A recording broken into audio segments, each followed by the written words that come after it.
Okay, colleagues. Hopefully, we are live. It's been a while. It's been a while since I've done this. Let's just set the mood a little bit.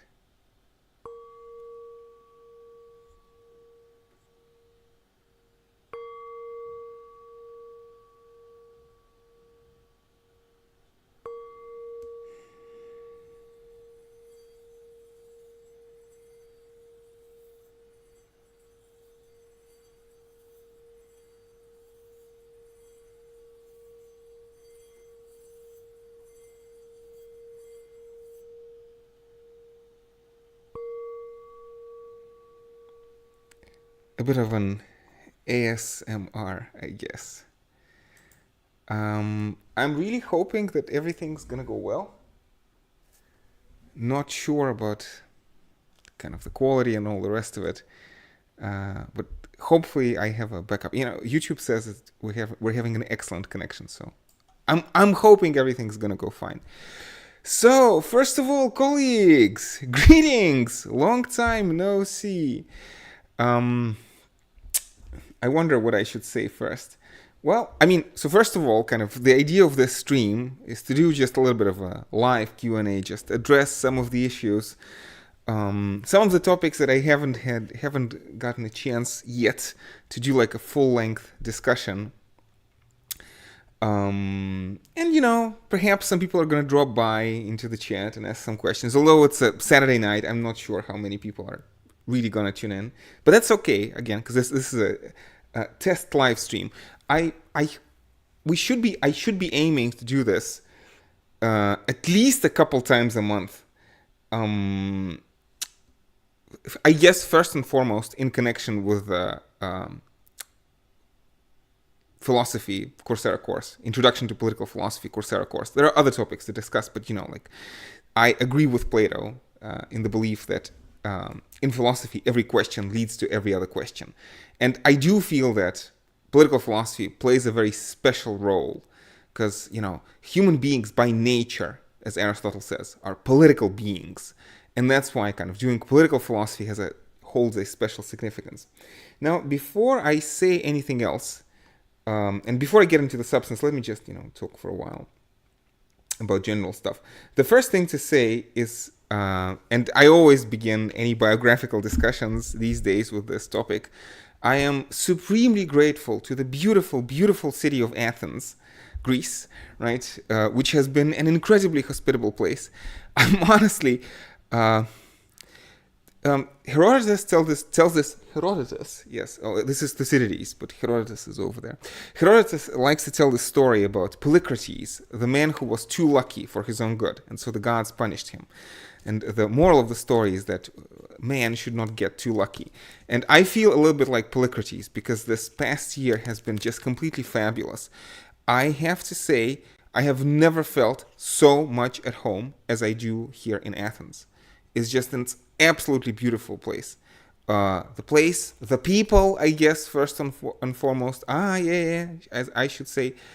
Εντάξει συνάδελφοι, γεια σας και καλημέρα. Χαίρετε. Καλώς ήρθατε. That's what I should be talking about. Φυσικό μεταλλικό νερό. Trying to learn Greek. Unfortunately, terribly behind. But on my level, kind of modern Greek and ancient Greek, on kind of my level of command, is approximately the same language. The pronunciation is different, but the essence, the roots of the words are mostly the same. So yeah, we have the meditation bell. Nice. Oto no suichi. I'm very sorry to say my Japanese is much better than my Greek at this point. Say hi to the Buddha. The Buddha always says hi. Philosophy with Nietzsche, Marx, and Buddha. Yeah. So, just looking at my streaming software. I have a blackboard over here. I'm not sure if I'm going to be using it in any way. And this is Cthulhu. Well, actually, it's not Cthulhu. This is Htapodi. Htapodi. Anyway, I should stop joking around and talk about philosophy. So, but indeed, the city of Athens and the country of Greece in general.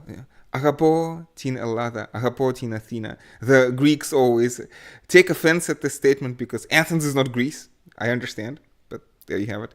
Like every morning I wake up and I go to pay homage to goddess Athene. I'm not sure if I should be doing. Well, I don't know if I'll be able to find this quickly. I'll show you the picture of the Acropolis and Parthenon. Parthenon, right, which is the temple of Parthenos Athena. Athena, in her aspect as the Parthenos, virgin, right? And more specifically, okay, is this somehow? This is bad.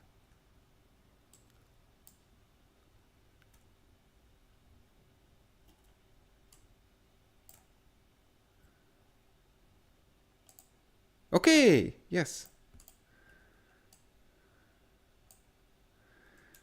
Parthenon. It's a nice picture. It's a picture of, this is, well, we have our mountain here, Mount Hymettus, Imitos. It's a very beautiful view on Acropolis from the mountain. But this particular picture is from the Alsos, well, not exactly Alsos Pagratio, it's the Grove of Heracles. The Philhellene in me just enjoys every second out of my stay here in Athens.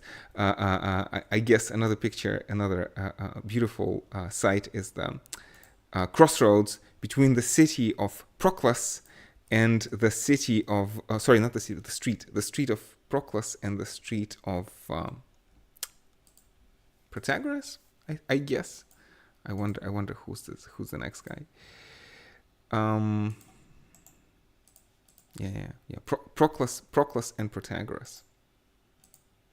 I should have prepared this beforehand, but again, this is, to a very large extent, this is just to check that the stream was working. Okay, kind of my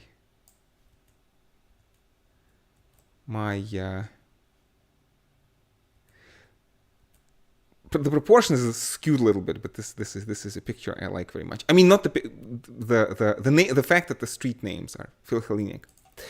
Anyway, so let me talk about something. Well, it's like, what's on my mind lately? Well, many things. I'm mostly, I guess the biggest problem for me this past year, and I tried to address this in previous videos, the biggest problem for me has been that I recorded my Coursera course on the peak of my optimism, on the kind of all-time peak of my optimism in life. About everything in general, I guess, about the prospects of humanity. And the general kind of point behind Coursera is that actually human life, in detail, in technical detail, it's difficult to figure out. Obviously, there are all sorts of problems, individually and collectively, which are difficult. But like in general, as a matter of general philosophical principle, we know what life is about. It's about some form of happiness. Human individuals are trying to become happy. And this is very important, an immanent criterion, because you know whether you're happy or not. Immanent criterion of happiness akin to an immanent criterion of health. You would be amazed how much pushback I get when I try to tell this to students and somehow imagine that this is an uncontroversial thing. No, this becomes extremely controversial immediately. And so I wonder if I should be writing this on the board or not.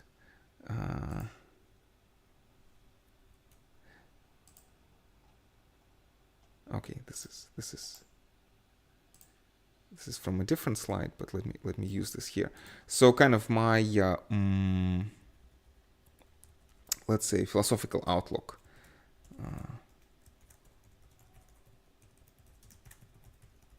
2023. So again, I understand that a lot of people went through a lot of problems during the year 2020. And in general, ever since 2020. It's like, I guess, like, for my intellectually, like, among my friends, among my peers, very often we talk about 2008 financial crash as this deeply important event, which is kind of defining of the generation. So the 2008 financial crash, and then the failure of the Occupy movement. This has played a terribly important role, I think, in our generation. Let me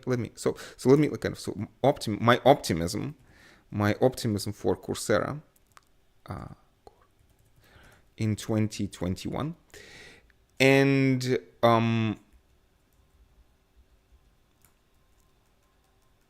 then very much, pessimism of 2023.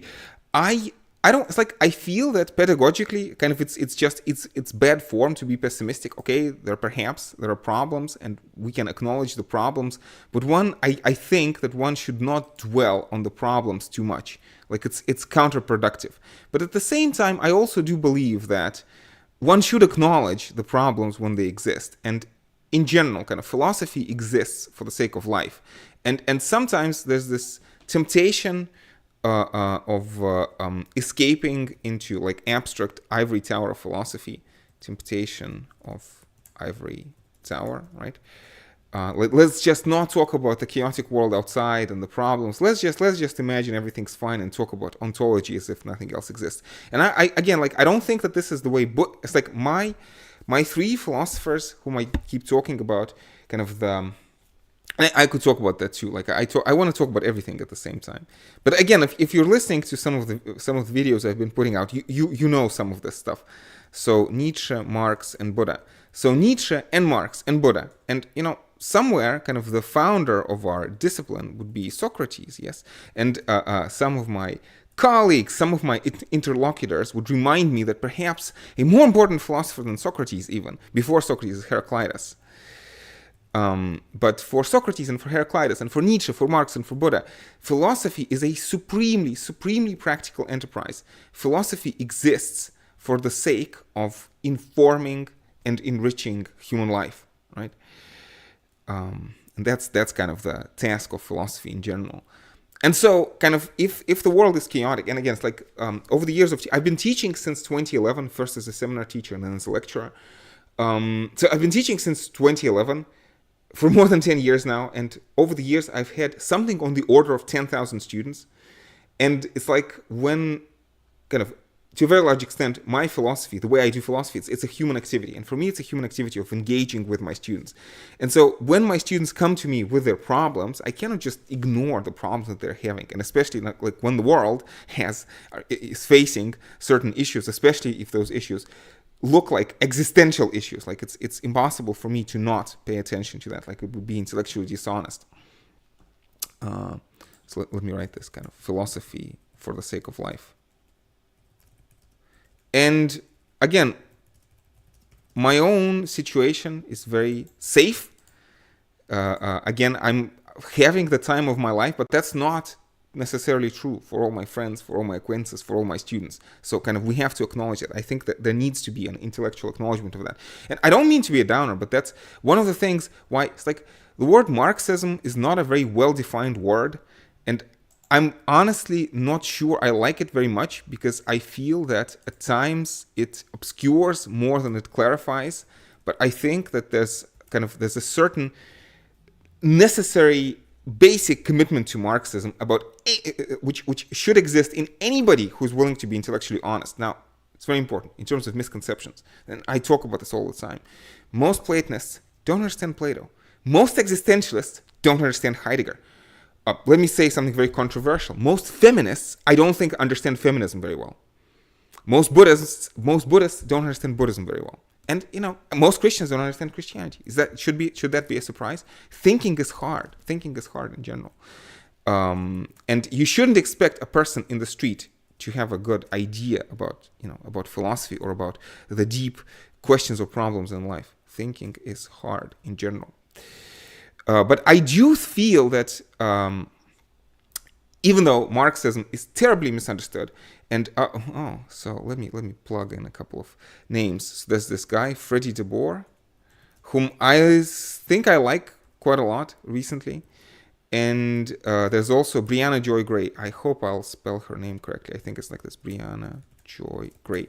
These are both left-wing political commentators, journalists. Yeah, I guess you could call them independent journalists from the US. So they talk a lot about current problems in the US. And the US, again, if you're willing to entertain Marxist ideas, the US is a very important place. Most of my viewers, if I trust YouTube, most of my viewers are from the US. But it's like US politics are the world politics. US politics defines the politics of the world. I think it's more or less indisputable.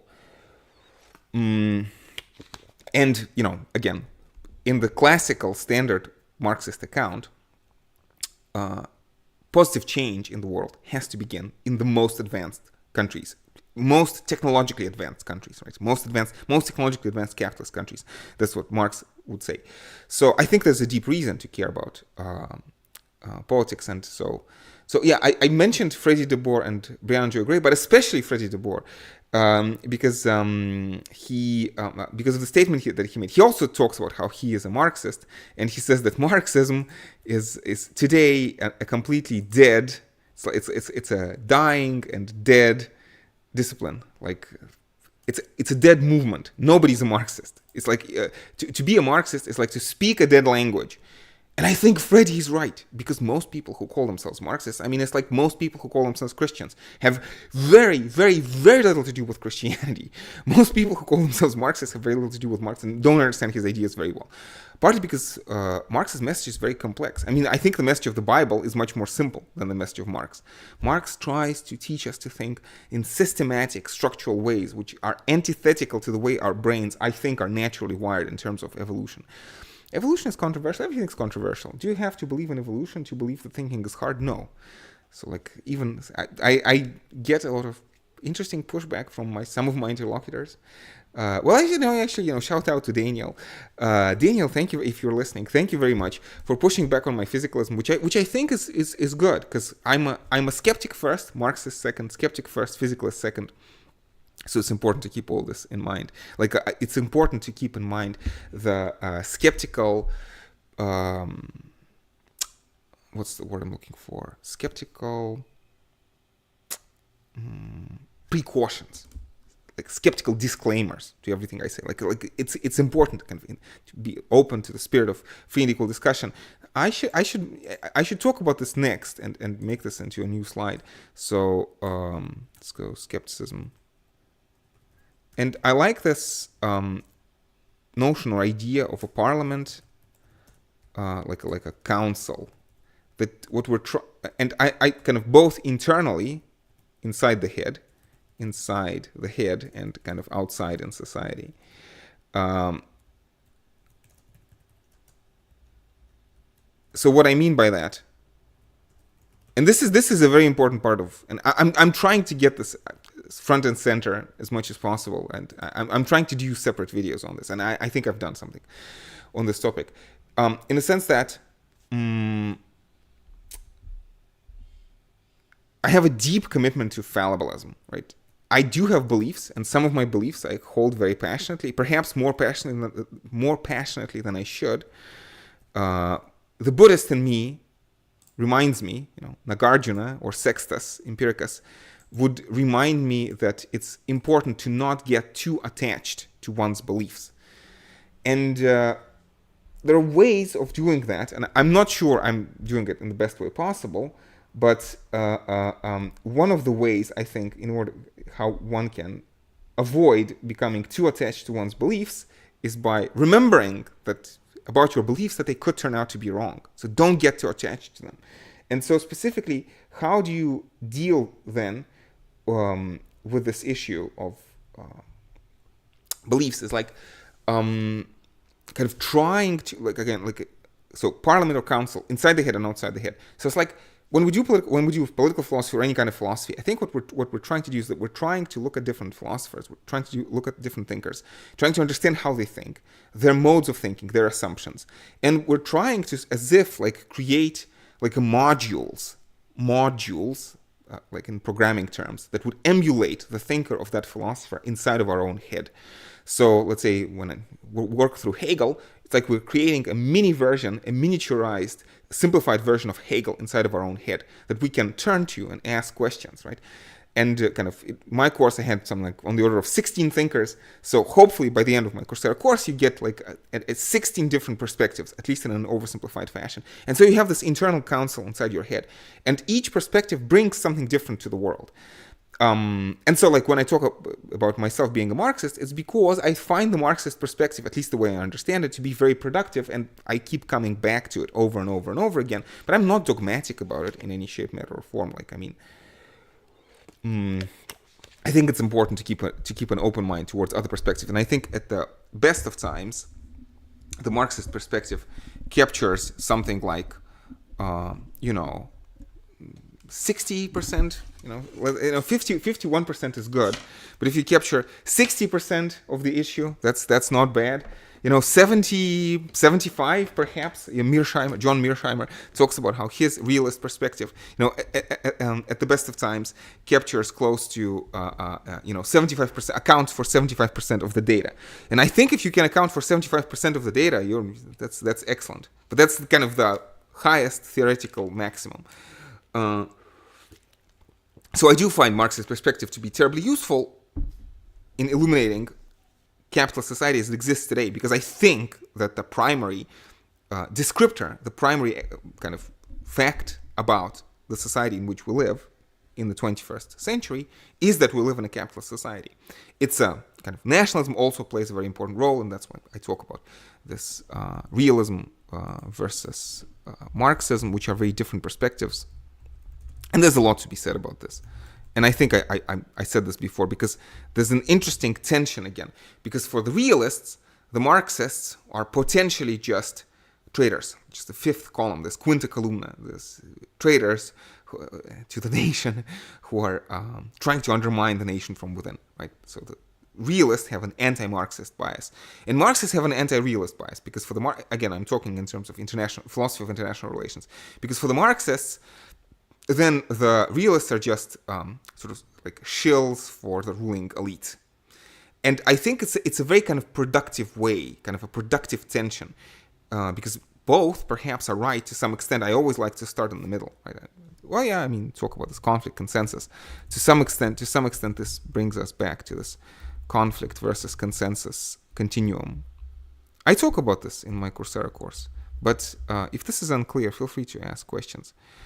I guess I should do this like in a more orderly fashion next, but that's okay. I mean, I'm hoping to get back to streaming more or less regularly. If you have any questions, colleagues, by all means, always feel free to write comments.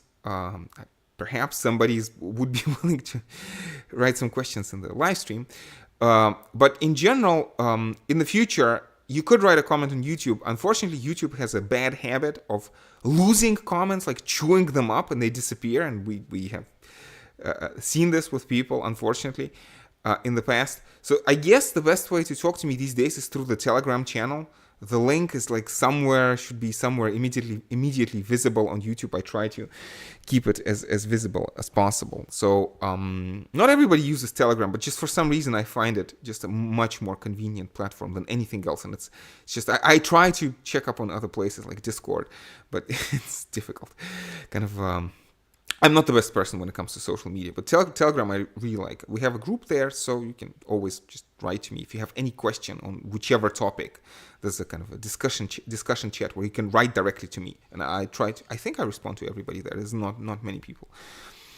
Yeah, but that was an important. One of the things I meant to talk about. Anyway, let me go back to the slide. So yeah, so what I'm trying to say is that whatever I say at the end of the day, I'm kind of always take everything I say with a grain of salt. Like every statement, to some extent, I guess, just by nature of human language is imperfect. So by the nature of human language, every statement is not the complete truth. Not to mention that language in general is always liable to be misunderstood, which is why, I guess, why Plato preferred, or Socrates in Plato's works, preferred dialogues, especially personal dialogues face to face, because in a dialogue you can always kind of double check the meaning and see if the understanding is happening. So there's no, I guess, I think there's no real good substitute to a good dialogue. But, anyway, so take everything with a grain of salt. So inside your own head, don't get attached to your own ideas, which is, again, I'm just explaining my way of thinking. And outside, in society at large, this is a very strong conviction of mine, that I do not want other people to think like me. I think there's value in polyphony for the sake of polyphony.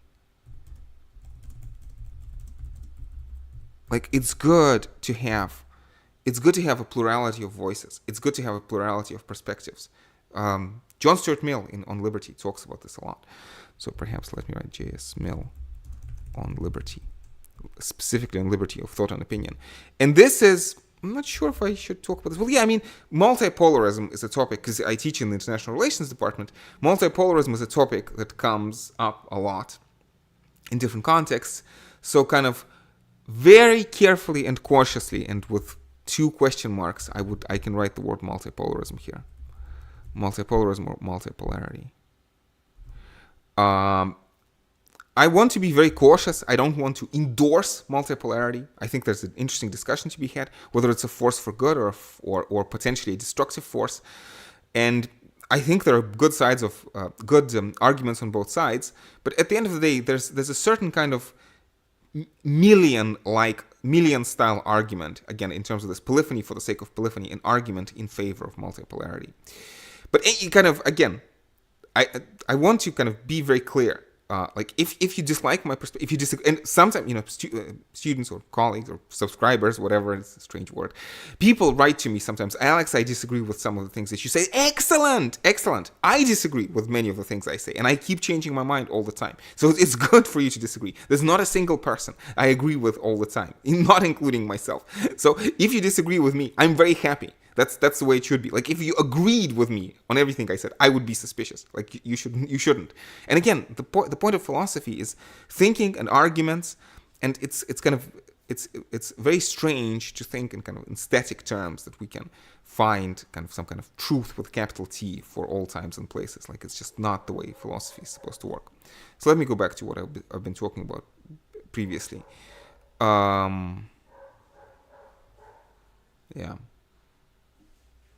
Yeah, so I've been talking in general about my philosophical outlook for 2023, that I started with a tremendous amount of optimism in 2021, and then 2023, pessimistic year. I mean, like, one example, I don't want to give people, I don't want to upset people, but I'm upset myself. It's like, I talked about existential threats for humanity, existential challenges, and Fermi paradox, yes? Fermi paradox.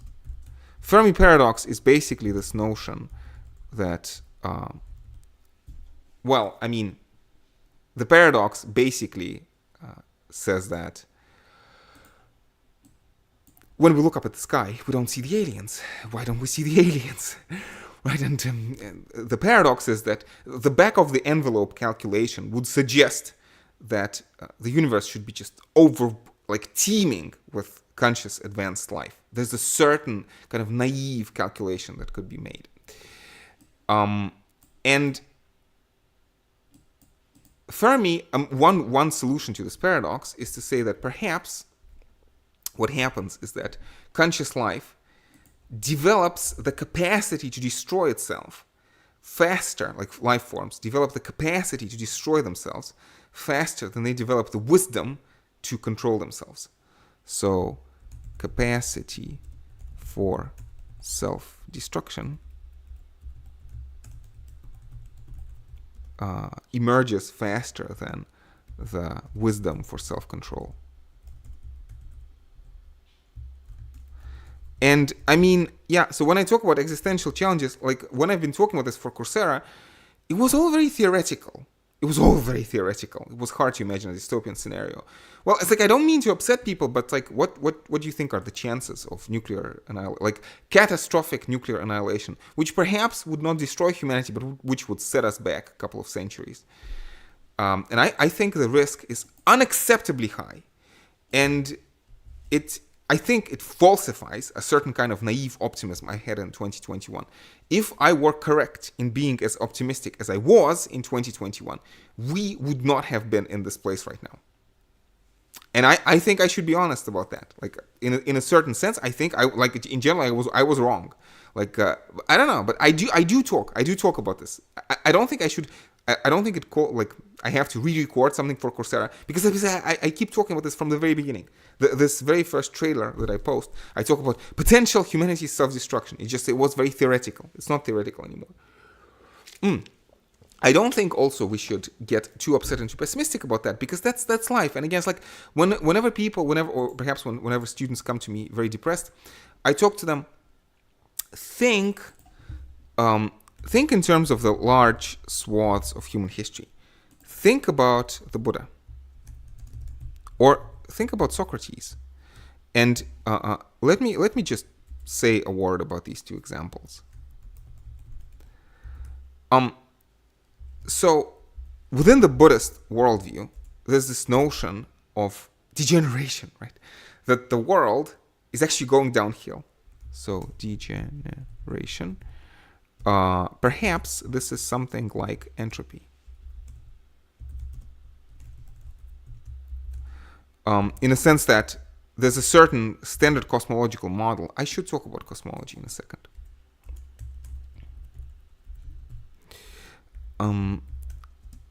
Within the standard lambda CDM cosmology, the universe is supposed to end in a heat death of the universe. Like, that's supposed to be the ultimate fate of the universe.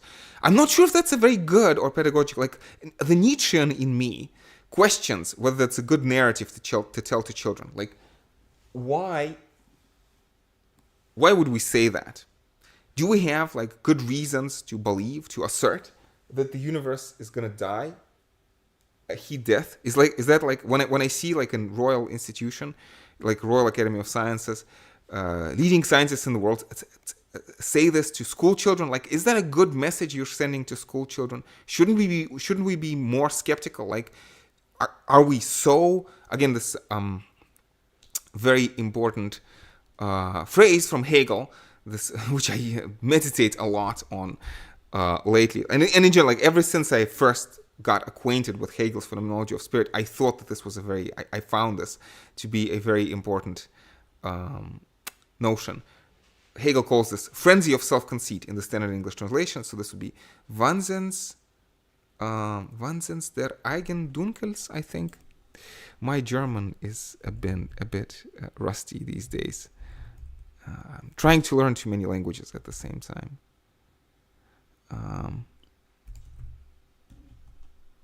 Let me see if I can find this quickly.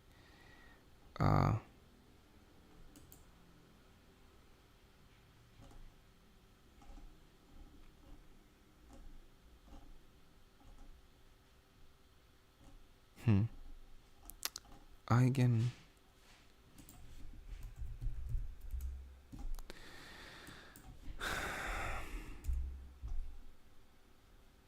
Ja. Der Wahnsinn des Eigendunkels. Der Wahnsinn des Eigendunkels. Dunkels. With an umlaut. Der Wahnsinn des Eigendunkels. Yeah. The frenzy of self-conceit. So, apologies for this little pause here, but yeah, kind of that's the thing. Like, why do contemporary, philosophers or cosmologists, why do they have so much self-conceit that on the basis of their highly imperfect models, they say the universe is gonna die in a heat death and nothing is gonna matter. You're all gonna die, and kind of I think I kind of I told this to my students that I feel that within my philosophy of science course, I used to give people depression. I used to give myself depression, and I'm not sure if that was warranted. Again, I would oppose to this the Nietzschean will to life, like amor fati, affirmation of life. So frenzy or insanity, I guess.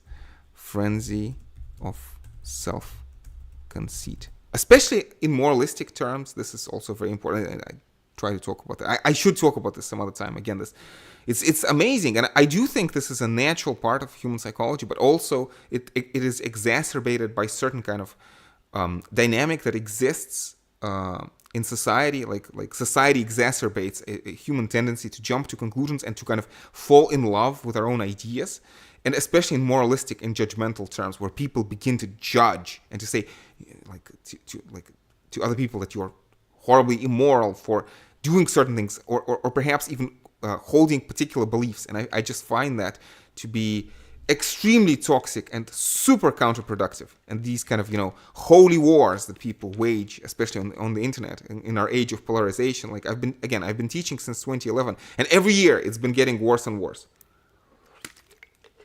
And I feel there's a good, strong reason to take a deep breath, take a step back. That's the philosophical way. And anyway, so but let me go back to this question of pessimism. So Buddha talks about degeneration in the sense of, in the standard Buddhist cosmology, what's going to happen to the universe. Although we shouldn't trust this completely, right? And in an important sense, Buddhists are not supposed to believe in the self.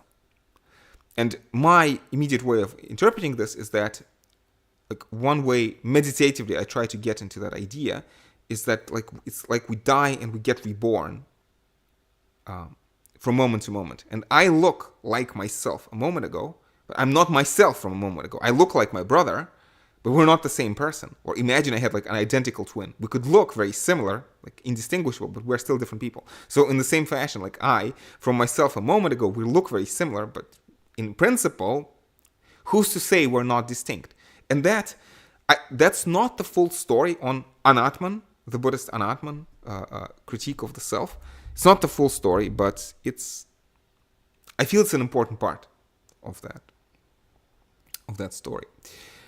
And so it's like, but anyway, within the standard Buddhist cosmology, what happens is that the world degenerates. People forget Dharma, forget Buddhism.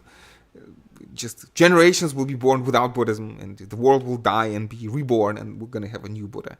The Buddha whom we're awaiting is called Maitreya, Miroku Bosatsu in Japanese. So like, whenever you're tempted to become pessimistic, I think, like, in general, I feel that pessimism is not a very productive emotion. Like, it doesn't help you with anything, so it's a good idea to be able to avoid pessimism. And again, one example I like to meditate on to dispel pessimism is the example of the Buddha. Again, like, if you think that things are so bad, imagine the Buddha for the first time discovering Dharma and bringing the Buddhist Dharma into the world, into the pagan world, which knows nothing of the Buddhist Dharma.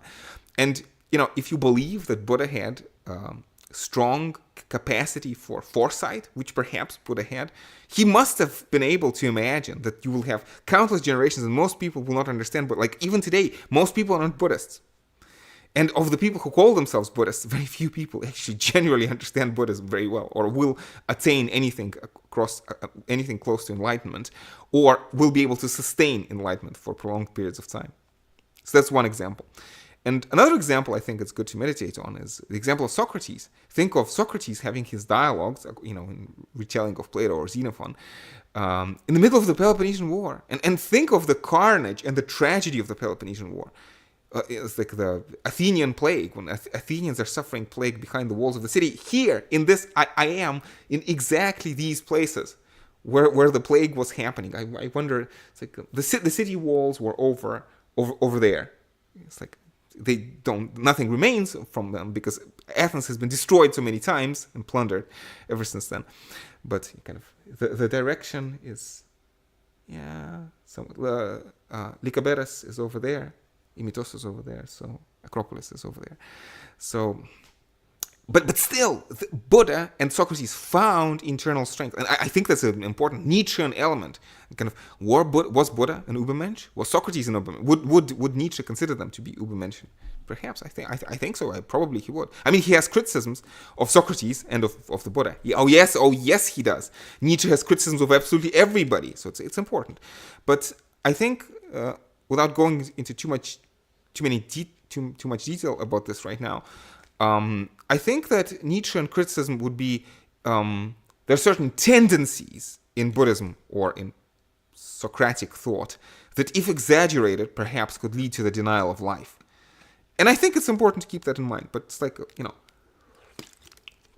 I think if one were to carry properly the spirit of Buddhism or the Socratic spirit forward, it's always good to be in dialogue with Nietzsche. But it's also interesting how like Buddha in dialogue with Marx, or Socrates in dialogue with Marx. All of these are very interesting dialogues. I try to talk about this a little bit in my Coursera as well. Yeah. So that's a big part of the basic stuff I wanted to talk about. There's a whole bunch of other things I wanted to mention. I want to say at least a word about Gnosticism, and so I perhaps I should say something like Gnosticism, the Matrix, and let me see. I have it written down. The Matrix, Gnosticism, and acceleration. I want to talk about this. It's like if we're going to finish the live stream, I want, before we finish today's live stream, I want to at least say a word about this. So the Matrix, Gnosticism, and acceleration. Acceleration or accelerationism. Let me check the chat. Again, I did not announce this live stream because, this is mostly just testing out whether the equipment works. I could have done some live streams before, but again, pessimism was very strong in my head. And I feel I worked through the pessimism in a good way.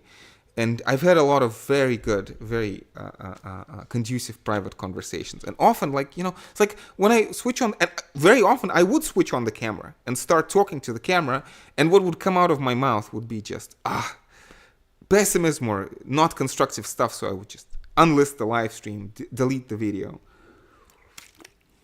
And I think that's okay. It's like, in life you go through cycles. My cycle of burnout was the summer of 2021. I'm still not quite recovered from that. And the events of the world have not been helping. In the future, if the live streams go well, perhaps we could do some live streams on Twitch or somewhere else. There's at least one couple people in the chat. Oh, okay.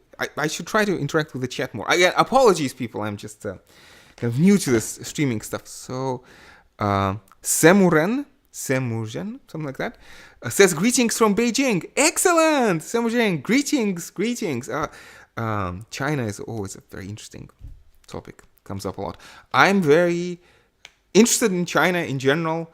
I've never been to China, unfortunately, but I really, really want to go. My life goal is definitely to learn at least A1, to get to A1 in Chinese, in basic Chinese. But I am deeply, deeply interested in classical Chinese philosophy, which I think is absolutely great and fabulous. And I think more time needs to be spent by everybody studying Chinese philosophy. I have taught Chinese philosophy at basic undergraduate level.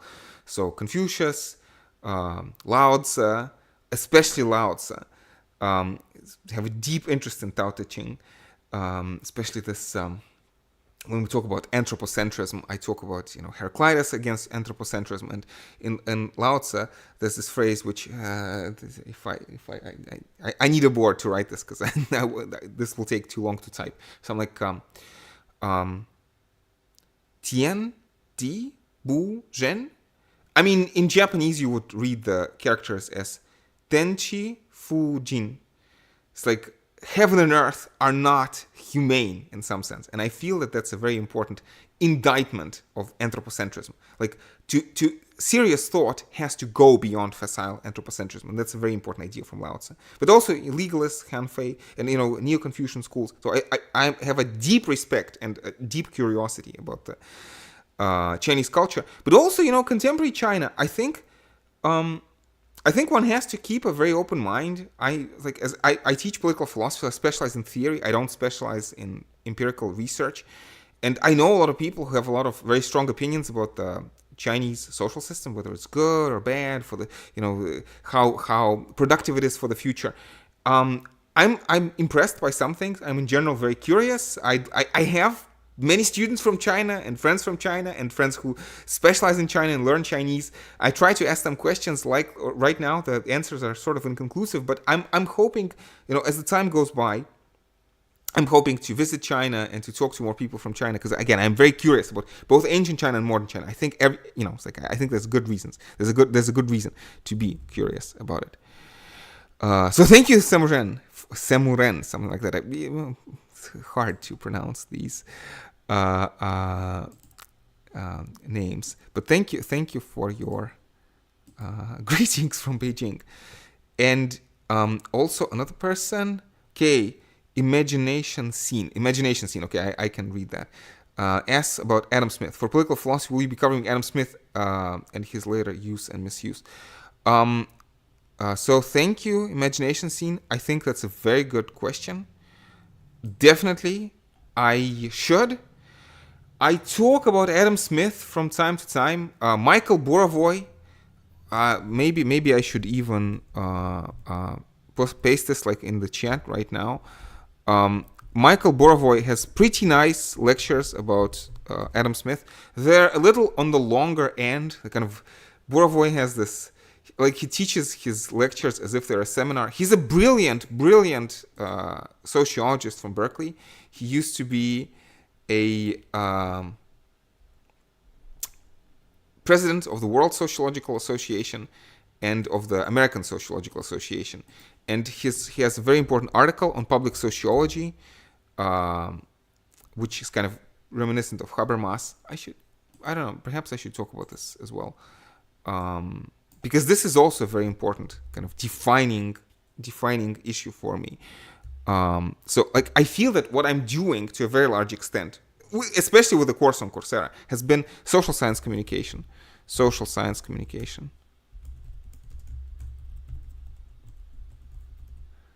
Or, it's like public sociology.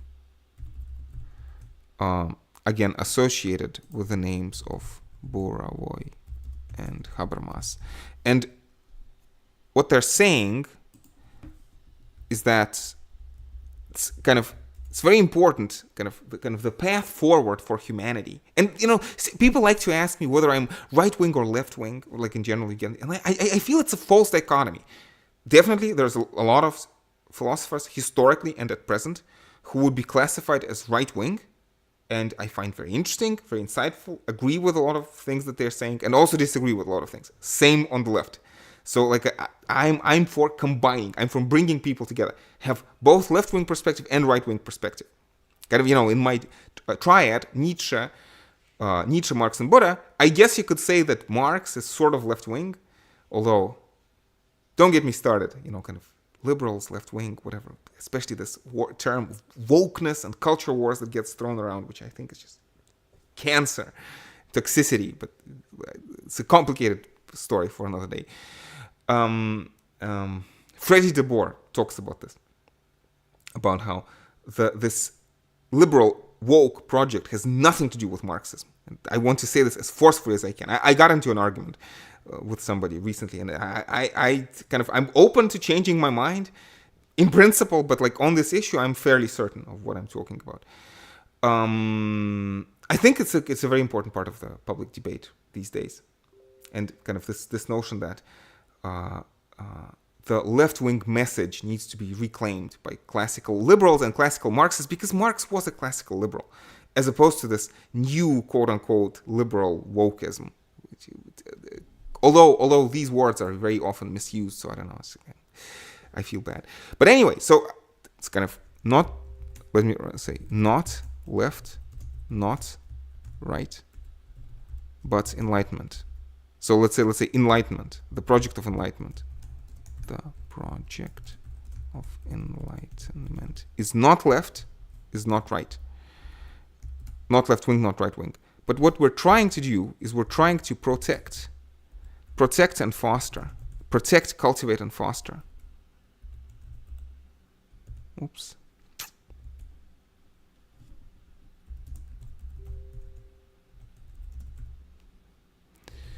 the sphere of civil society, the public sphere of civil society, the public sphere of civil society, which is this free and equal discussion, free and equal discussion. And in the 21st century, I believe that this has to be robust institutions of international civil society. Robust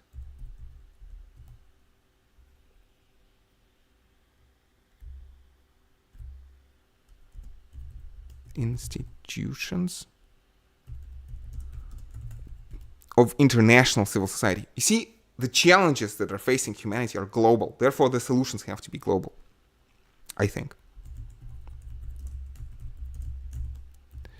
And so when we talk about right wing versus left wing, so we have to protect against.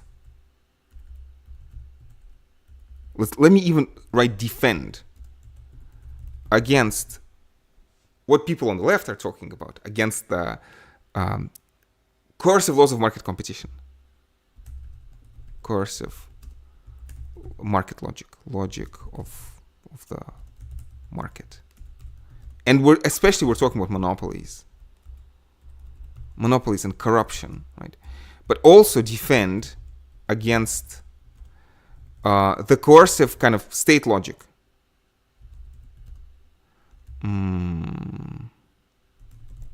Let me write state bureaucracy. And so it's kind of, you see, kind of the project of defending against the state is, you could say something like akin to right wing, like in the sense of libertarian. I mean, Nietzsche would talk about, or Foucault would talk about the defense of the individual against society. But on the other hand, kind of the left wing part of the project is defense against the market. I understand that you can use these words very differently. Like, I'm not very comfortable saying that this is what defines left wing or right wing, but in some sense, I think that's a pretty good start. So yeah, so when Imagination Scene asked about Adam Smith. So the reason I bring this up and brought up Borovoi is because in Adam Smith, the moral justification of capitalism, and I think that's a very important thing to keep in mind. So Adam Smith, I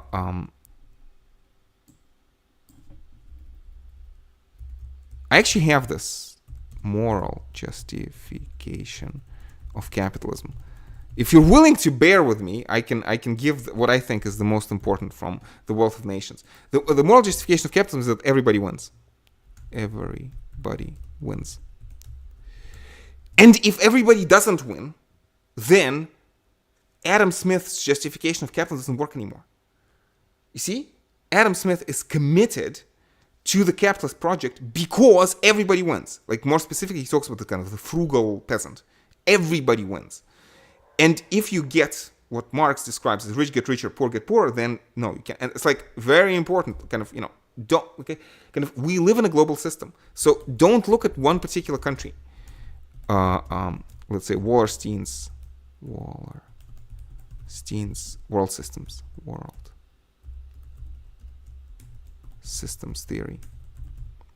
Or I guess it's world system theory, because there's one world system.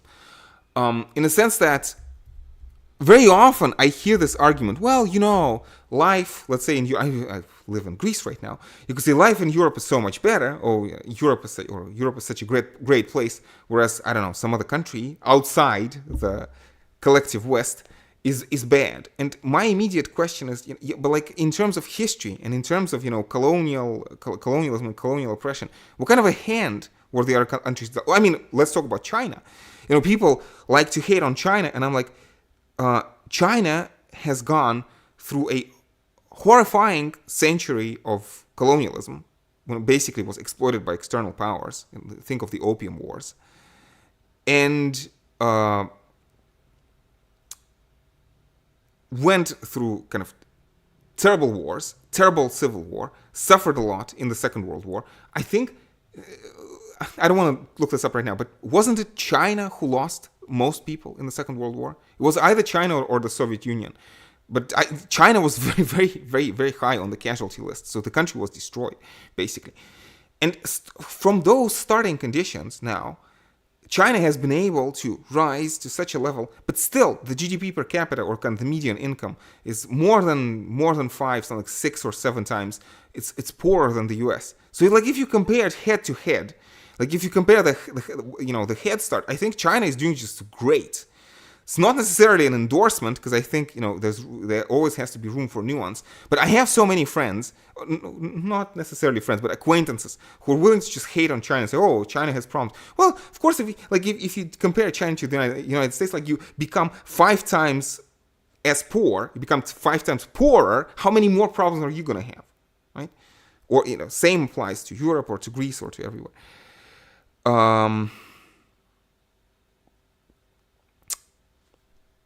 Anyway, so it's very important to keep a global perspective, and what Wallerstein is going to remind us of, and this is a basic Marxist point. And again, you don't have to agree with Marxist solutions. Wallerstein is a very pessimistic Marxist. He doesn't have strong solutions. But what Wallerstein would say is that the reason why first world, this goes back to Lenin. Lenin calls this the bourgeoisification of the proletariat. The reason why countries in the first world are so lucky and prosperous is precisely because they exploit the workers outside the West. And like, I cannot take anybody seriously if they don't start with this kind of with these notions. Like, I don't think you can have a serious philosophy, serious ethical philosophy, serious moral philosophy, or serious political philosophy if you don't acknowledge the fact of this incredible kind of metabolic oppression that goes on in the world right now. I mean, like, I look around this room, my phone, this microphone, this computer, this camera, these lights, maybe even these glasses, I'm pretty sure this shirt, all of this is made in the countries of the third world, right? And most of it is made in China. This shirt is probably made in Vietnam, I think. It's like, when all of your stuff is made in another country, you don't get to just say, oh, our system is better. Your system works better because it exploits people elsewhere. So it's like, what kind of a conclusion you want to draw from this? Like, again, I have 16 lectures on Coursera. So it takes a long time to explicate. So I don't want to reach oversimplified conclusions. But it's a start. Oh, so I'm trying to catch up with the chat. So Violet Quant. Violet says, greetings. Good to see you after so long. Greetings, Violet. I tried to upload, and again, it's like if you go to my Telegram channel, I've been posting all this time. Not necessarily the best stuff, but like I keep in touch with people more or less. So like if I disappear for too long, feel free to check me out on Telegram. There's other places you can find me, but Telegram is the most reliable one. Should I post a link? I don't know, just for fun. I probably should. But also, so Semuren, I'm sorry, I'm not sure how to pronounce your name, says that they're not Chinese, but you live there for a very long time. That's very interesting. Like if you want to share your experience, feel free to write to me through Telegram. You can write to me through YouTube, but YouTube chews up comments. I'd be happy to hear what you have to say about China. I'm interested in that. And again, it's like I do know a lot of people from China. And again, it's like, my impression is that China is all right. It has problems, like all places have problems. All places have problems, but it's like, Greece also has problems.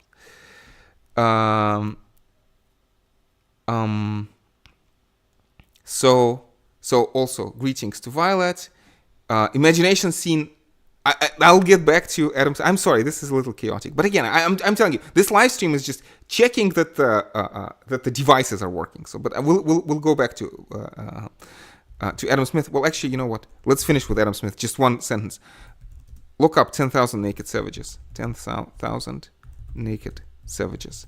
This is the quote from, this is all racist and colonialist language, but the reason why it's important, the passage is important because in this passage, Adam Smith talks about the justification of capitalism. He says that in the moral justification of capitalism is specifically, a better phrase to Google is universal opulence. Universal opulence. But you will not remember universal opulence. 10,000 Naked Savages you will remember. It's just a mnemonic device to remember where this is in Adam Smith.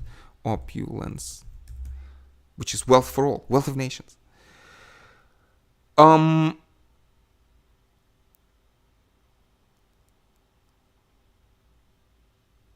Yeah.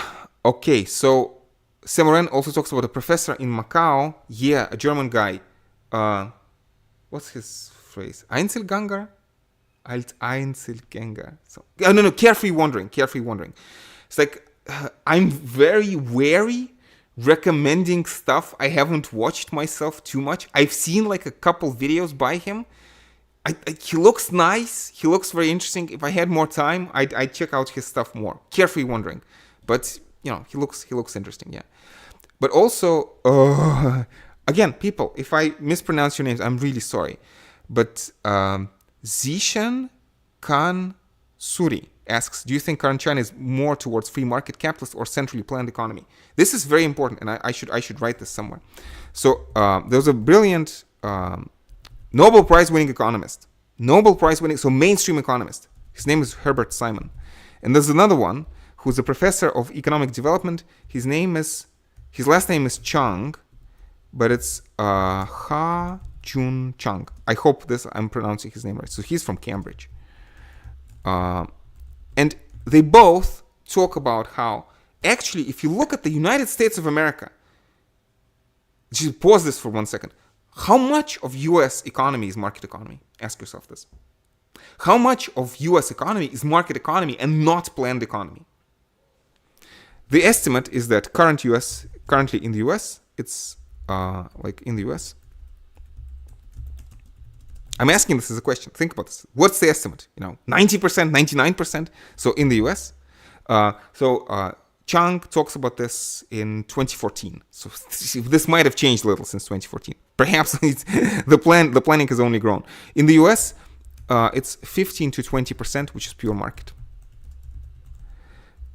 So the rest, upwards of 80%, so 75, 80%, is either government planning or this is monopolistic planning.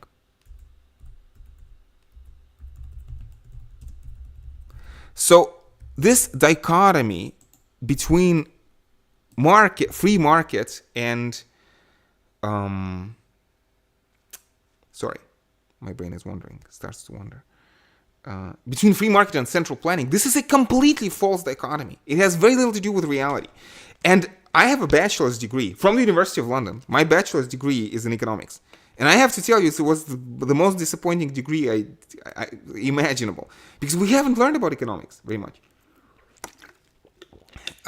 Many of my students are enrolled in economics courses. Students, feel free to chime in if you're watching this or later or sometime. Again, most of the people I talk to, standard university, like especially microeconomics courses, are ridiculous because they talk about this free market, which almost doesn't exist. It's 15 to 20% at best in the most capitalist countries in the world. And kind of the way the real economy operates, nobody talks about. So modern mainstream economics is one of the most ideologized and propagandized discipline. It's like it's pure propaganda. It has almost nothing to do with real life. I mean, some implication perhaps, but like 15 to 20% at best. And then also, of course, you can talk about bounded rationality. Herbert Simon also talks a lot about bounded rationality and these kind of institutional economics, behavioral economics. I don't even want to write all of this. It's like once you take all of these approaches into account, almost nothing is left from the standard economic picture. Yeah. So Semoren talks about centralization. I'm going to use neutral language. Centralization as perhaps being a problem in China. Complicated questions. Again, I'm on the lookout. It's like, in the abstract, perhaps some of the trends can be disconcerting, but we also always have to ask ourselves, what are the alternatives? Sometimes, and again, this is the Marxist insight. Think about this. The 20th century was full of really horrific stuff. But the Marxist analysis is the following.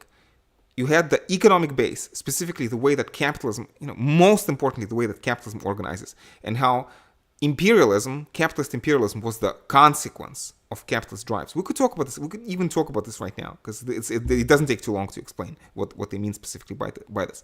And so you get, from this capitalist imperialism, you get the fallout, which is World War I, and the horrors of World War I, and destruction of life and of environment and of everything.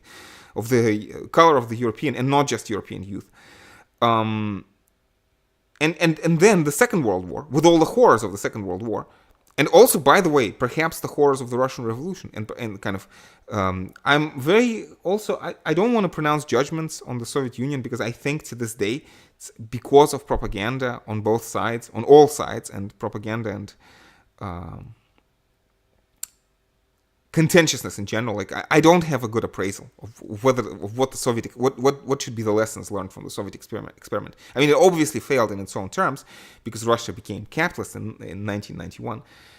Wow, I want to talk about everything. It's kind of too many things, and kind of digression of a digression of a digression. But it's like, notice also how, perhaps this is worth talking about. Let me make this a new slide. So let me talk about Russia in 1917 and 1991.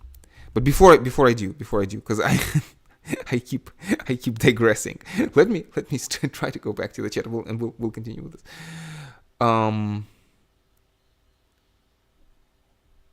So Vladimir, greetings, good evening, very happy to see you. Guten Abend, kalispera.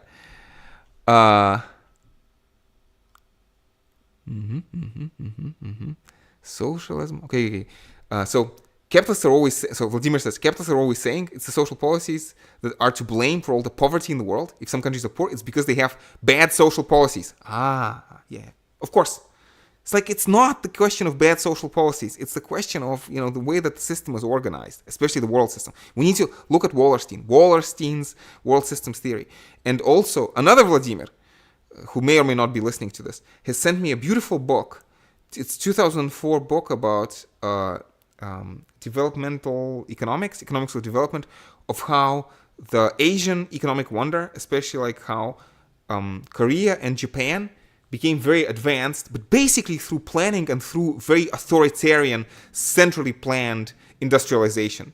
With I don't want to use the word fascism lightly, but with certain fascistic elements, in the sense of how corporate power and government power are aligned together, and you use instruments of state repression against the workers, against labor rights. So it's like, social policies should not be taken out of context. So again, it's like, the idea is that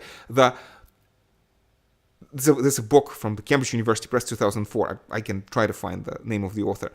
But the idea is that the success of the economic miracle of Korea and Japan is not the success of capitalism. It is the success of central planning. Now that I've said it, I guess I owe you the name of the author. So let me double check the name of the author.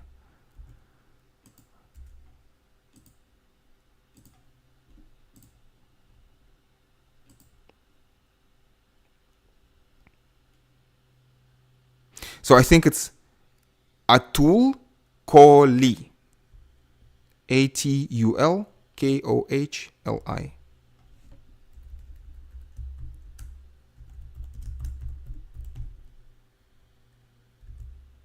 Yeah. It's Cambridge, 2004.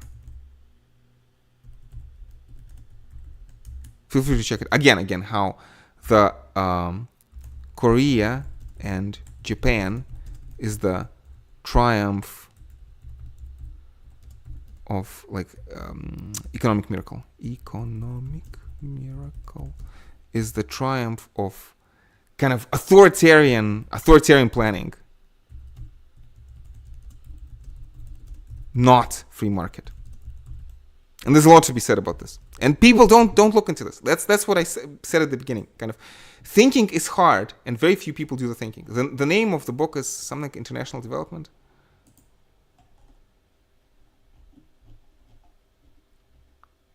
Yeah, state-directed development. Power and industrialization in the global periphery.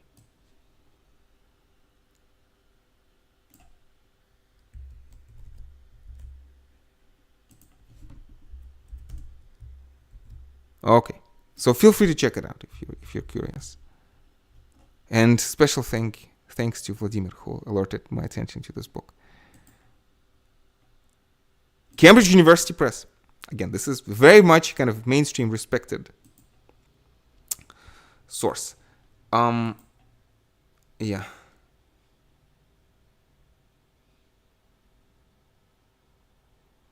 So yeah, so this idea that destroying any kind of socialism will make people rich, again, it's like the word socialism is not very well defined, but I think, yeah, I agree with Vladimir that this is very much kind of capitalist propaganda that socialism leads to poverty. Kind of, it's not true, first of all, and second of all, like, okay, imagine your society will become slightly more poor, but then your society will be better as a society. Again, this ideal of Rousseauian general will, that the best place to store food is in your neighbor's stomach.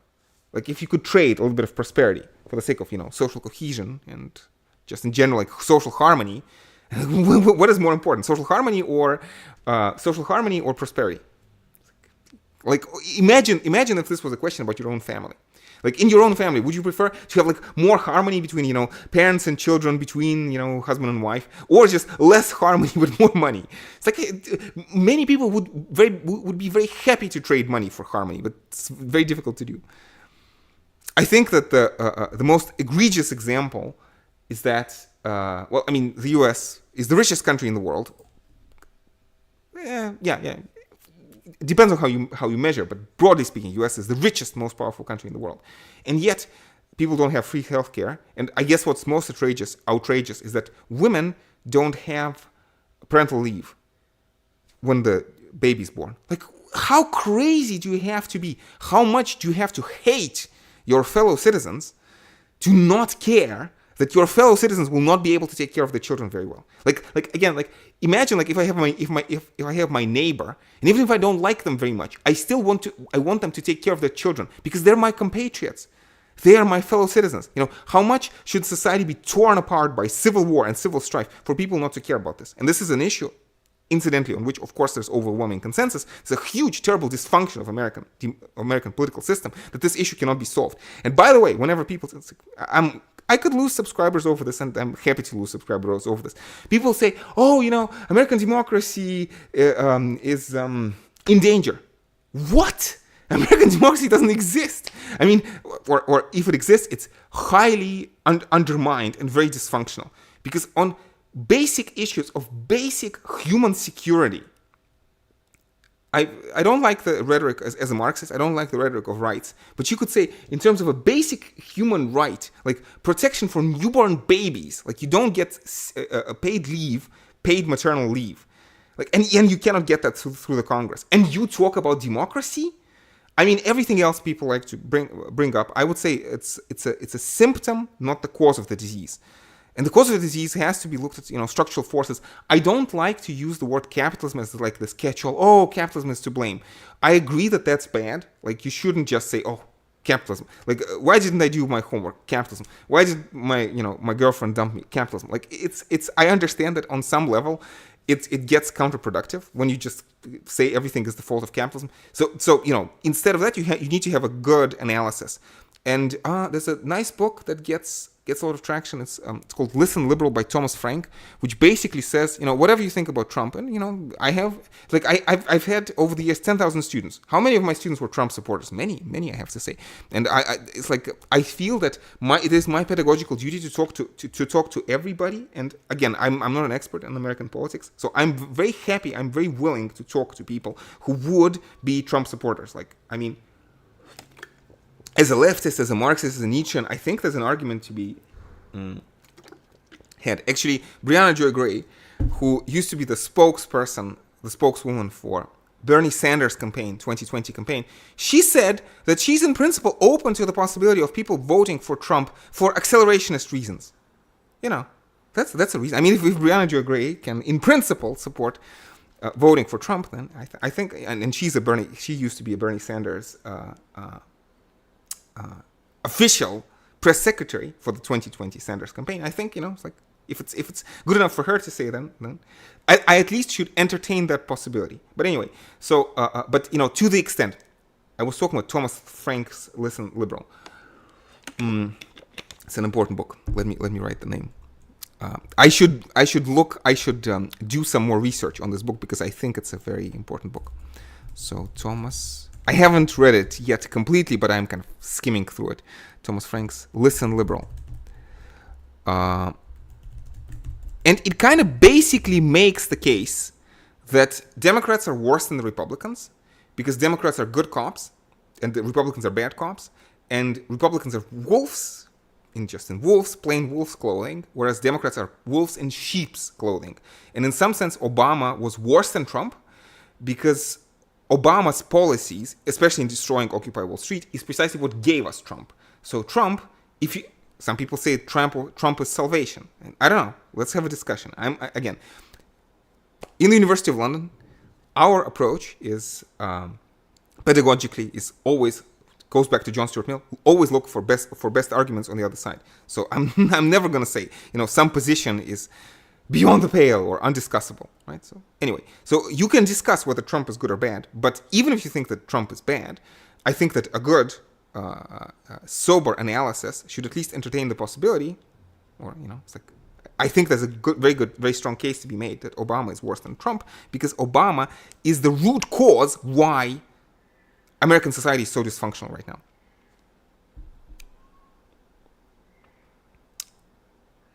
Anyway. So this was actually not about Russia. But I want to talk about Russia in 1990s and 1991 in a second. Whew.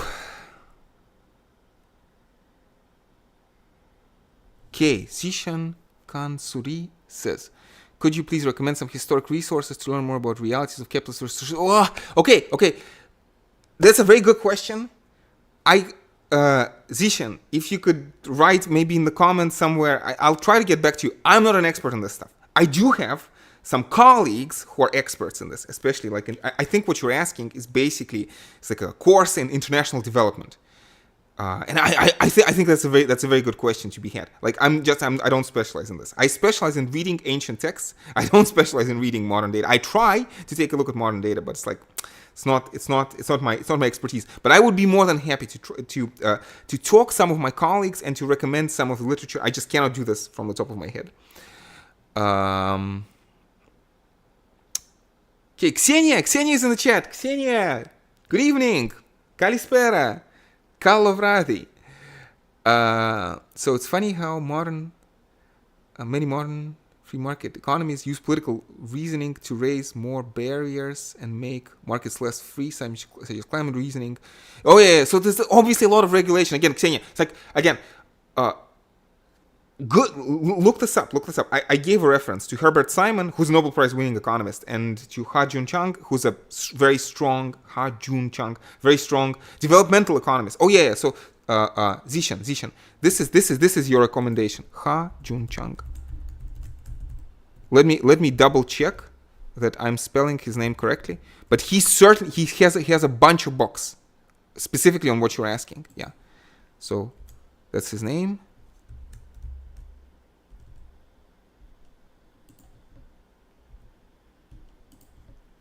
Look up books by Ha-Joon Chang. That's a good starting point. And again, it's like academia is problematic. From the best universities in the world, you have complete trash, and it's objectively true. I think. Well, okay, objectively is a strong word, but I don't think it's very controversial. If you look at history of philosophy, you take the best minds in the history of philosophy, and what you will find invariably, that the best, the brightest, the smartest people in the past have been terribly, horribly wrong. So you cannot trust people just because of authority.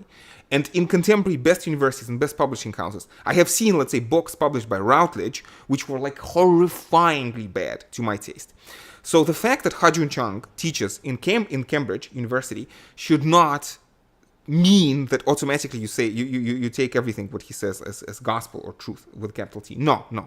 But it's also and Aristotle does this. It's always good to start with doxa, with accepted opinion, because when you go off into the left fields, sometimes some of the arguments get very shaky. But I think that in the best universities in the world, there's at least a process of peer review.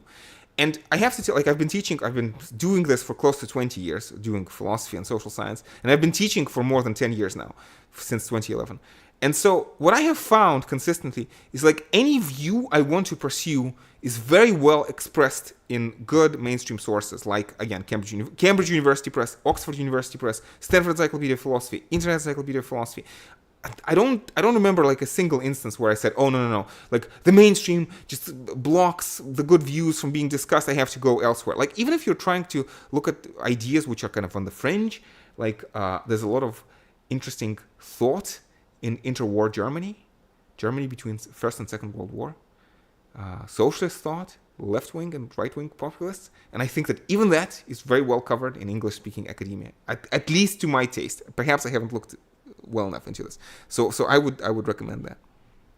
So, but specifically on the question of development and socialism versus capitalism, Ha-Joon Chang I think is a very good source.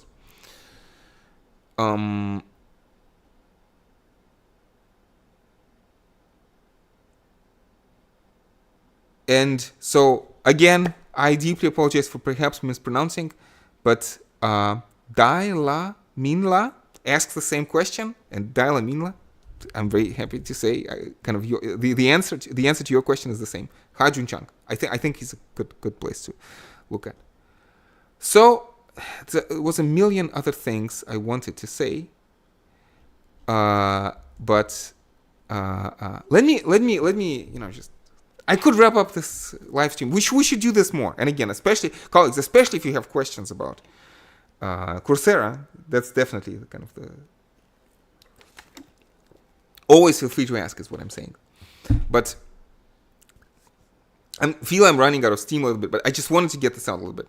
So it's interesting because Russia had these two big revolutions. And I mean, we're talking about market versus capitalism, capitalism versus socialism. So Marx said he died in 1883, so around the year 1880, Marx basically said revolution, like he says he cannot see how revolution in Russia is possible. So communism in Russia is impossible. And feel free to look this up. This is, for example, in his letters to Vera Zasulich, famous Russian anarchist, terrorist. So he writes to Zasulich, and he also writes this in the introduction to Communist Manifesto. People sometimes ask me just for fun to say something in Russian. Пролетарии всех стран, соединяйтесь. Vera Zasulich. Manifest Коммунистической партии. I'm not sure why I'm doing this. I've been looking for maybe some poems by Mayakovsky to read here out loud, but whatever. So Russian is a good language to learn because you can read Lenin, of course. Я русский бы выучил только за то, что им разговаривал Ленин. Unfortunately, my Russian deteriorates every year. It's kind of English has been my language of thought since at least 2004. Anyway, which is not necessarily a compliment to my English, but kind of English is my first language in this. Yeah, привет, товарищ. Yes, greetings, comrades. Exactly. So anyway, so Marx says that communism in Russia is impossible, but also Fukuyama.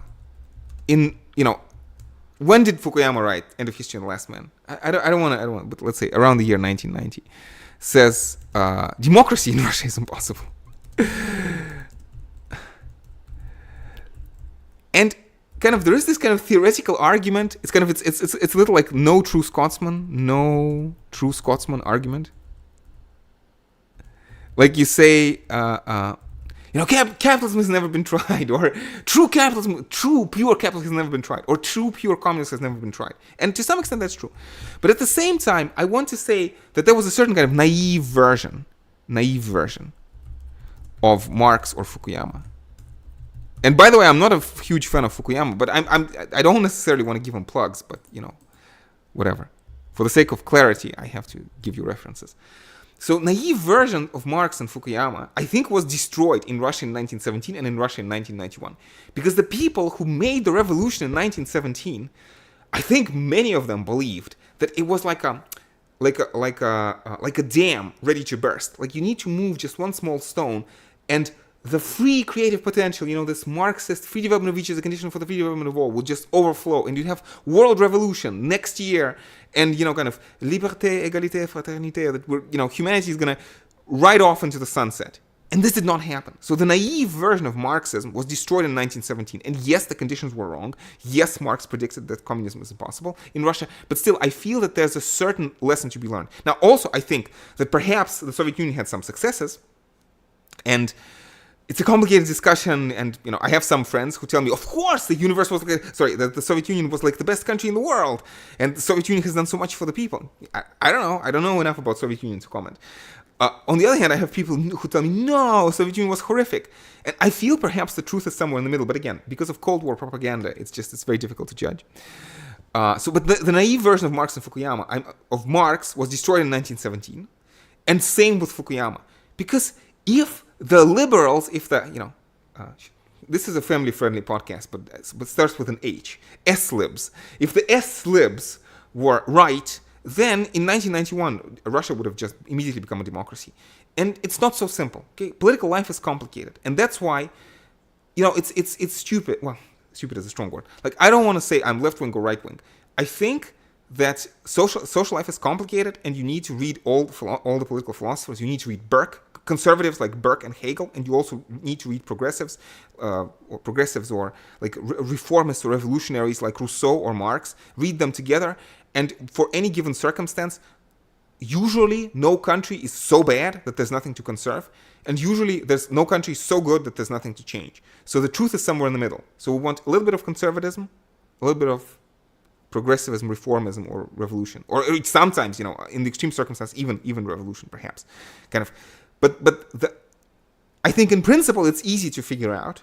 That's the story I'm giving you. But in detail, the details can be difficult. But again, I keep talking to people, and they say, oh, if only the dam would burst. But we have seen this in Russia in 1917, 1991. No, the dam does not burst. And people especially who were protesting, like in 1989 and in 1991, when the Soviet Union was collapsing, when people were protesting in the streets, they did not think that Russia would have to go through a lost decade of horror of the 90s, and then again, Russia is a complicated society. I don't want to pass facile judgments. It's complicated, and time will tell. One thing I agree with, it's a Hegelian sentiment in the words of Schiller: Die Weltgeschichte ist das Weltgericht. The world history is the world court. We'll see. I don't want to make facile preliminary judgments. Whew. Okay. I also promised to talk about Matrix, Gnosticism, and accelerationism. I'm getting a little tired. We should perhaps maybe start the next live stream with that. But I also said that I do want to at least give a brief rundown. So let me at least say a word. So what you have in the movie The Matrix is this idea, and I'm slowly wrapping up. So people, if you have questions, feel free to type them in the chat, because we are going to be wrapping up in a bit. So we have this idea, first of all, the movie The Matrix, the original Matrix, I think it's a wonderful movie. And it's a wonderfully Marxist movie, because I think the immediate, the clearest sense of the movie is that human beings are trapped in ideology, which shows them a pretty picture, which is kind of capitalist ideology. But instead, human beings are exploited as batteries. Like, we are batteries for the system. We are abused, we're drained as batteries for the system.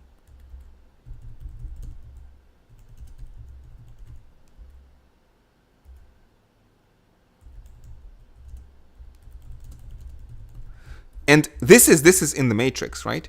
And Nick Land, and thank you very much. I have no idea if Nikolai is going to watch this, but thank you very much to Nikolai for alerting my attention to Nick Land. Nick Land talks about, and this is a very Marxist thought, talks about how, it's like kind of the human history is not the history of emancipation of human beings. It's the history of emancipation of, capitalism, this capitalist techno-singularity. And Marx would agree with this completely. Again, that we are not ruled. Humans do not rule themselves. We are not sovereign over our own history. We are ruled by coercive laws of market competition. So it's basically something like this distributed AI, cyberpunk distributed AI, or I guess starts with a steampunk distributed AI, and now turns into a cyberpunk distributed AI, which is called like this techno-capitalism. Right? But that's the thing. Humans are just merely batteries for the system. And the analogy I wanted to draw is that in ancient Gnosticism, and I'm a big fan of the Gnostic philosophy, because I just see so many, like it speaks very deeply to many of my concerns. There's also this idea that human beings are these like sparks of the divine trapped in the material world by an evil God, evil or perhaps incompetent God, Yaldabaoth, who has made this world of matter to trap our spirits, basically to exploit us through by abusing our desires. Such a beautiful picture. And kind of, well, let's not talk about acceleration, but like in Matrix and in Gnosticism, the idea is to wake up. Like, again, philosophy is this deeply practical discipline that's supposed to call to our attention to the ideology that lies to us, that there's a gross misperception of reality on our part. And we need to wake up to the fact that we're being exploited, we're being abused, we're being misused. Our bodies are being drained as batteries for the system within the Matrix or Marxist picture or Nicolan's picture. But in Gnosticism, I guess in a mythological fashion, it's like you're enslaved by an evil god. And it's just a metaphor that speaks to me very beautifully. And there are ways to get out of the system, to do philosophy, to do, critique, social critique. It's difficult, it's not easy. And once you get out of the restrictions, like when you kind of in Nietzsche, for example, you go through the stage of the camel, which is self-discipline, to the stage of the lion, who slays the dragon of thou shalt. So you overcome the social taboos, but then on the third stage, you need to recreate yourself. So you also you need to reimpose a certain kind of discipline, right? And Antonio Gramsci describes communism as a well-ordered society. So there's no such thing as just this pure liberation. Liberation is just a different form of determination. And what makes it different is that kind of under capitalism, we work for this anonymous system, this evil AI god, Yalda, cyber Yalda Baoth, Cthulhu, say hi to Htapodi. But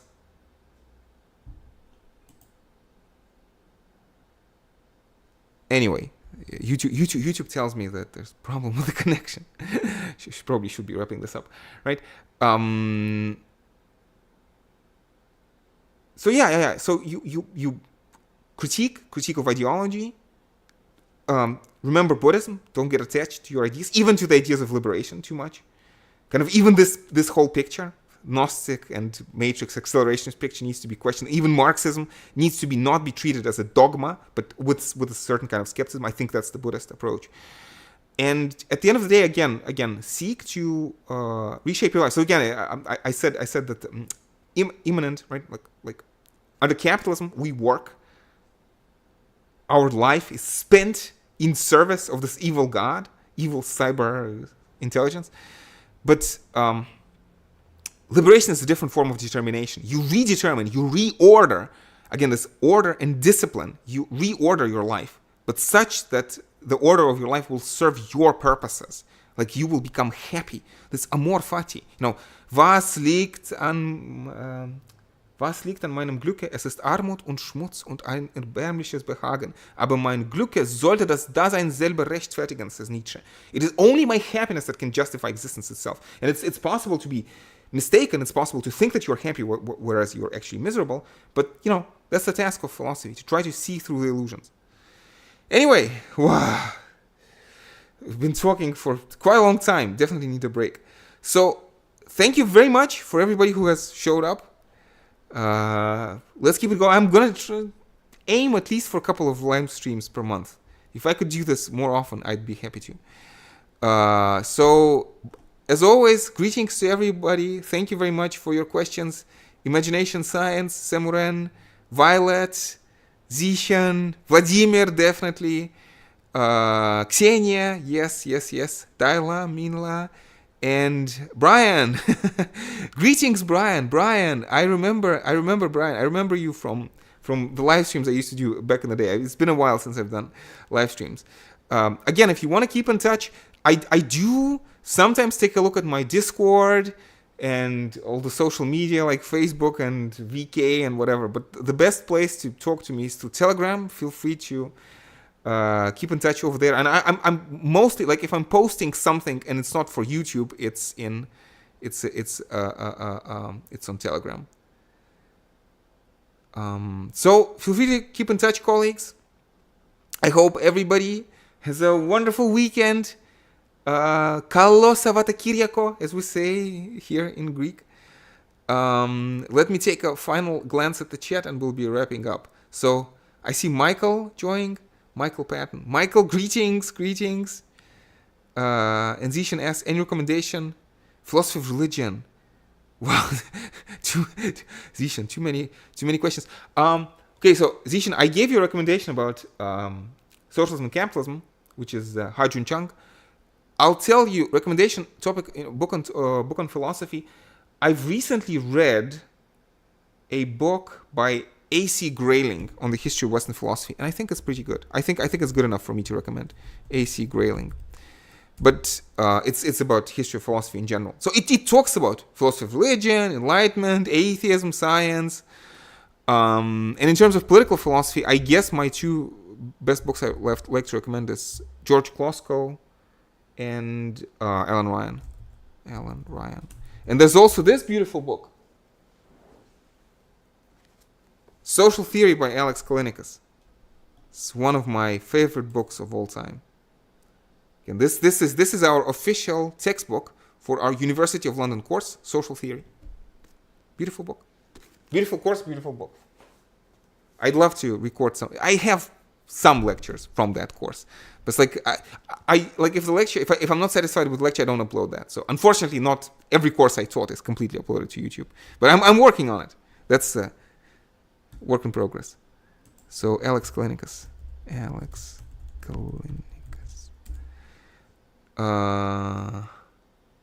Suggest you pick a topic. Yeah, okay. I'm trying to pick a topic. Usually, this was a kind of a proof of concept, like double checking that the stream is working. I'm gonna try to schedule the stream next time, and this is just the topic for today was live Q&A. Yeah, definitely. Try to announce, and because this was impromptu. Just sound check, mic check.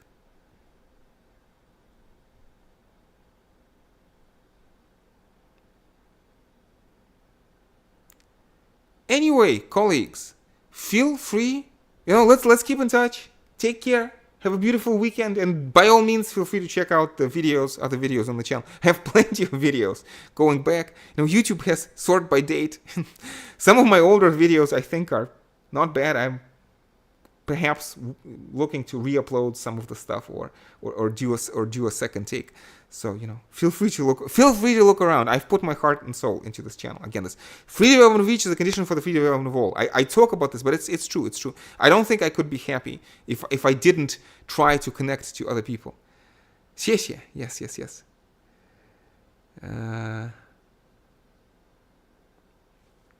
Anyway, colleagues, Kalovradi, Kalinichta, Kalosavarkiriako. Take care, and thank you everybody once again for showing up. Take care. Oh no. Let's do an outro. Let's do a proper outro.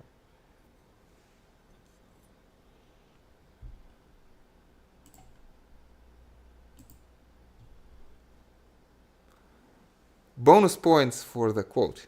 Do you know what this is from? From the Heart Sutra. In Japanese, we say.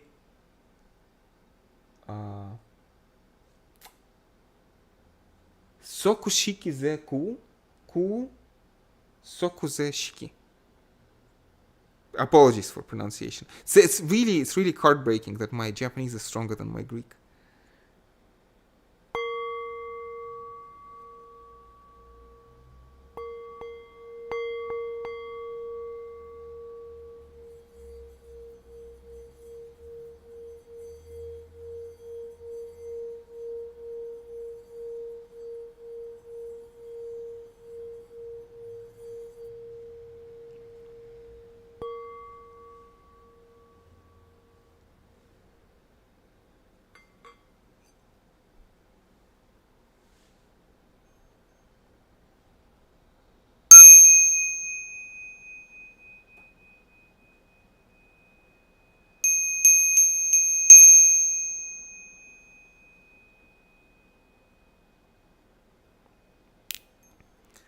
I see Hegel has joined the chat.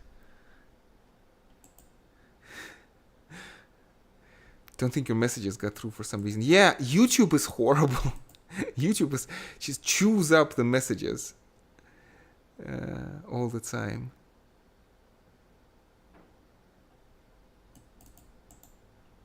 again, feel free to check out my about page. I have my contacts, like a million other contacts. So, you know, if you cannot get through to me through YouTube, feel free to check something else. So, okay, very interesting. So it's Greek philosopher. I should check him out. Of the modern Greeks, there's Nikos Kazantzakis, and I think he's just very good. He's a Heraclitean, but also Buddhist, Marxist, beautiful, and a poet. I should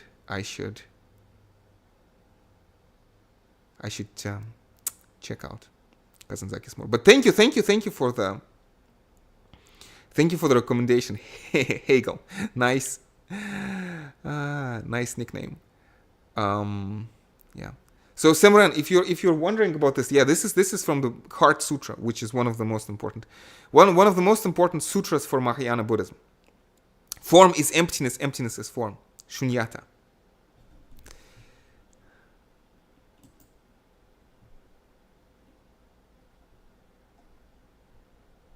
Okay, I think I promised to end the live stream, so it feels kind of strange to not end the live stream. So maybe just one last look at the Acropolis, and we're gonna end.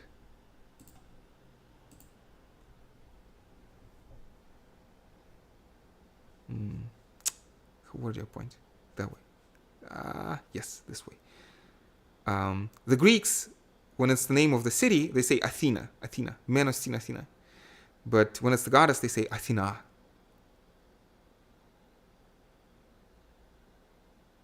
Yeah. This is in modern Japanese. This is also color. But anyway, so the problems with translation from Sanskrit to Chinese.